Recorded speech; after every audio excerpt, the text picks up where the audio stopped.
یہ اس طریقے سے ناپاک جسارتیں یہ کافر کرتے ہیں، وجہ کیا ہے؟ ان سے برداشت نہیں ہوتا، ان سے برداشت نہیں ہوتا کہ قرآن کی دعوت پھیل رہی ہے، قرآن کی وجہ سے مسلمانوں کی تعداد دن بدن بڑھتی جا رہی ہے، قرآن کی وجہ سے، قرآن کی دعوت سے ان کے جو ہے وہ معاشروں کے اندر، ان کے علاقوں کے اندر مسلمانوں کی آبادی بڑھتی جا رہی ہے۔ اور جب وہ دلائل سے مقابلہ نہیں کر پاتے، جب وہ دلائل سے قرآن کو رد نہیں کر پاتے، قرآن کو رد کیا بھی کیسے جا سکتا ہے؟ یہ من رب العالمین ہے، یہ تمام جہانوں کے رب کی طرف سے ہے، یہ اللہ تعالیٰ کا کلام ہے، کبھی دور میں اس کا مقابلہ ہو ہی نہیں سکتا۔ جو عرب کے بڑے بڑے فصاحت و بلاغت والے تھے وہ اس کا مقابلہ نہیں کر سکے، جنہیں اللہ نے اوپن چیلنج دیا تھا کہ تم اگر کہتے ہو کہ یہ قرآن کسی بندے کا کلام ہے، اس صورت ایک صورت لے کے آؤ اس جیسی، وہ نہیں کر سکے، تو آج کے دور میں کیا کرنا ہے؟ یہ اسی طرح کر سکتے ہیں۔ یہ جناب کبھی قرآن کو جلا کے ہمارے دلوں کو ٹھیس پہنچاتے ہیں، کبھی قرآن کو پیروں تلے رونق کے ہمارے دلوں کو تکلیف دیتے ہیں، کبھی یہ قرآن کی گستاخیاں کسی طریقے سے کرتے ہیں، کبھی نبی علیہ السلام کے خاکے بنا کر پیش کرتے ہیں، ہمارے دلوں کو اذیت پہنچاتے ہیں۔ لیکن میرے بھائیوں، اللہ کے فضل و کرم سے یہ جتنا مرضی قرآن جلائیں، یہ جتنے مرضی قرآن کی گستاخیاں کریں، قرآن قیامت تک باقی رہے گا۔ قرآن کو مٹانے والی کوئی طاقت آج تک پیدا نہیں ہوئی اور نہ ہو سکتی ہے، لیکن صرف لمحہ فکریہ یہ ہے کہ یہ تو انہوں نے کرنا ہی کرنا ہے، اور حفاظت کا ذمہ بھی اللہ نے لیا ہے۔ ہمارے احتجاجوں سے اللہ کو کوئی فرق نہیں پڑتا، ہم احتجاج نہ بھی کریں، اللہ نے اس قرآن کی حفاظت کا ذمہ لیا ہے۔ اِنَّا نَحْنُ نَزَّلْنَا الذِّكْرَ وَإِنَّا لَهُ لَحَافِظُونَ۔ پہلی کتابیں بدلتی رہیں، پہلی کتابوں کے اندر مانوی اور جو ہے وہ تفسیری تحریف ہوتی رہی، لیکن جب اللہ تعالیٰ نے قرآن نازل کیا، جب اللہ رب العزت نے قرآن کو جو ہے وہ اتارا، تو اللہ نے کہا اب یہ قرآن کا قانون قیامت تک چل رہا ہے، یہ قرآن وہ کتاب ہے کہ نازل بھی ہم کر رہے ہیں، اس کی حفاظت بھی قیامت تک ہم کریں گے۔ تو یہ حفاظت کا ذمہ تو اللہ نے اٹھایا، لیکن ہمارے لیے لمحہ فکریہ ہے کہ ہماری وجہ سے جو کافر بے باک ہوتے ہیں نا، ہم عملی طور پر کتنا قرآن پر عمل کرتے ہیں، قرآن ہمیں کیا عقیدہ دیتا ہے، ہم کس طرف جاتے ہیں، قرآن ہمیں نبی کی اطاعت کا حکم دیتا ہے، ہم اپنی مرضیاں کرتے ہیں، ہم اپنی خواہشات کی تکمیل کرتے ہیں، قرآن ہمیں جنت کے راستے پر چلاتا ہے، ہم شیطانی راستوں پر چلتے ہیں۔ یہی وجہ ہے کہ ہماری عملی تصویر نہیں ہے قرآن کے مطابق، جس وجہ سے کافر بے باک ہو جاتے ہیں، کافروں کو جو ہے وہ ان کی لگامیں بے باک ہو جاتی ہیں، اور وہ بے باک ہو کر قرآن کی جو ہے وہ گستاخیاں کرتے ہیں۔ میرے پیارے بھائیوں، جب تک ہم اپنی زندگیوں میں قرآن کو جو ہے وہ نافذ نہیں کریں گے، تب تک اس کا کوئی حل نہیں نکلنا۔ جتنے مرضی احتجاج کر لیں، ریلیاں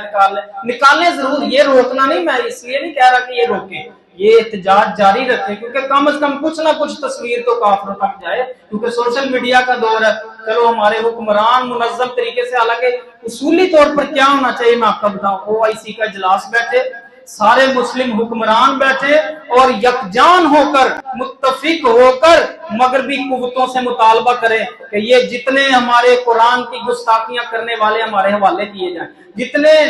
نبی علیہ السلام کی گستاخیاں کرنے والے ان کو ہمارے حوالے کیا جائے، تاکہ ہم ان کو اسلام کے مطابق جو ان کی سزا بنتی وہ انہیں دیں۔ یہ جرت کریں، تھوڑی سی ایمانی غیرت اپنے اندر جگائیں اور اکٹھے ہوں۔ اصل میں ہمارا آپس کا کوئی اتحاد نہیں ہے نا، مسلمان آپس میں پارا پارا ہیں، فرقہ واریت میں بٹے ہیں، آپس میں جو ہے وہ اتنی لڑائیاں جھگڑے ہیں، پھر مسلم ممالک کے جو حکمران ہیں ان کا آپس میں صحیح طریقے سے اتحاد نہیں ہے، مسلمانوں میں اتحاد نہیں ہے، مسلمان متفق نہیں ہے۔ اگر سارے متفق ہو کر آپس میں مل کر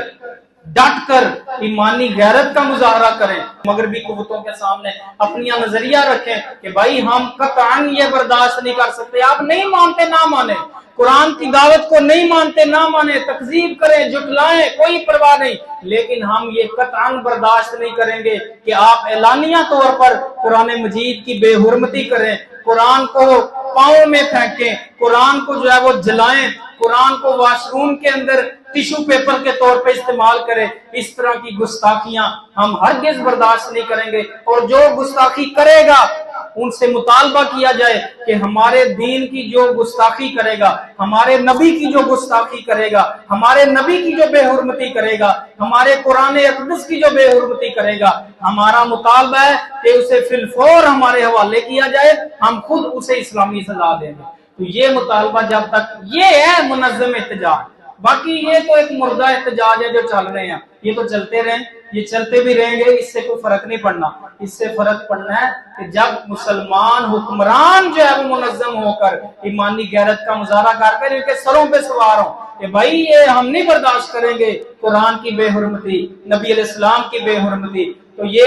ہماری جو ہے وہ ایمانی کمزوریاں ہیں کہ ہماری وجہ سے آج کافر اتنے بے باک ہیں۔ بہرحال کم از کم بھائیو ہمارے لیے لمحہ فکریہ اور دعوت فکر ہے کہ ہم اپنی زندگیوں میں قرآن کو نافذ کریں۔ یہ آج کا میرا جو پوائنٹ ہے، یہ ساری جو تمہیدی گفتگو تھی تقریباً ایک قسم کی کہ یہ جو کچھ ہو رہا ہے کس طرح کے ناپاک جسارتیں کافر کر رہے ہیں، لیکن اصل میں یہ نظام کب بدلے گا، یہ کب رکیں گے؟ سب دو کام ہیں۔ سب سے پہلا عوام عملی طور پر میدان میں آئے، قرآن پر عمل کر کے دکھائے، وہ جس قدر گستاخی کرے مزید انہیں عملی طور پر ہم جو ہے وہ قرآن پر عمل کر کے بتائیں، انہیں یہ ہو کہ یار ہم گستاخی کرتے ہیں، یہ تو اور زیادہ عمل کر کے دکھاتے ہیں قرآن پہ، پھر جو ہے وہ نظام بدلے گا۔ اور دوسرے نمبر پر ہمارے حکام بالا جو ہیں ان سے بھی گزارش ہے، اور وہ جب تک منظم نہیں ہوں گے اور وہ ایمانی غیرت کا مظاہرہ کرتے ہوئے اوپر والی سطح پر جو ہے وہ یہ آواز نہیں رکھیں گے، تب تک یہ کافر کبھی باز نہیں آئیں گے۔ ان سے لا تعلقی کا اظہار کیا جائے، ایسے ممالک جو اعلانیہ قرآن کی یا نبی علیہ السلام کی گستاخی کرتے ہیں ان کی مصنوعات کا بائیکاٹ کیا جائے، جو کچھ ہم کر سکتے ہیں وہ کریں، مزید ایک قدم آگے بڑھیں کہ ان سے مل کر جو ہے وہ مطالبہ کریں کہ جو بھی ہماری قرآن کی یا نبی علیہ السلام کی گستاخی کرے گا اسے ہمارے حوالے کیا جائے، ہم اسے جو ہے وہ سزا دیں گے۔ اللہ رب العزت سے میں دعا کرتا ہوں اللہ میرے سمیت ہم سب کو قرآن مجید سے کما حق محبت کرنے کی توفیق عطا فرمائے، اور قرآن پر عملی زندگی میں جو ہے وہ قرآن کو نافذ کرنے کی اللہ ہمیں توفیق عطا فرمائے، قرآن کو اپنی نسلوں میں پہنچانے کی توفیق عطا فرمائے، قرآن کے واعظ و نصیحتیں، قرآن کے درس و تدریس کا معاملہ ہر مسجد میں جو ہے وہ ہمیں کرنے کی توفیق عطا فرمائے۔ وآخر دعوایا ان الحمد للہ۔